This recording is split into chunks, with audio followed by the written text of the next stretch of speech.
চলচ্চিত্র অভিনেতা ইলিয়াস জাভেদ মারা গেছেন। ইন্না লিল্লাহি ওয়া ইন্না ইলাইহি রাজিউন। দীর্ঘদিন ধরে ক্যান্সারে ভুগছিলেন তিনি।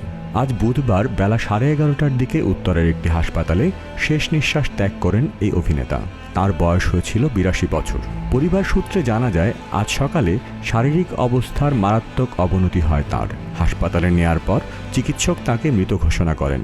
60-এর দশকে নৃত্য পরিচালক হিসেবে চলচ্চিত্রে কাজ শুরু করেন জাভেদ। তার চলচ্চিত্রে প্রথম নৃত্য পরিচালনা ছিল কায়সার পাশার পরিচালনায় উর্দু সিনেমা মালান-এ। 1964 সালে উর্দু ভাষার চলচ্চিত্র নাই জিন্দেগি দিয়ে অভিনয় জীবন শুরু হয় জাভেদের। তার অভিনীত আলোচিত ছবির তালিকায় রয়েছে মালকা বানু, অনেকদিন আগে, শাহজাদি, নিশান, রাজকুমারী চন্দ্রবান, কাজল রেখা, সাহেব বিবি ইত্যাদি।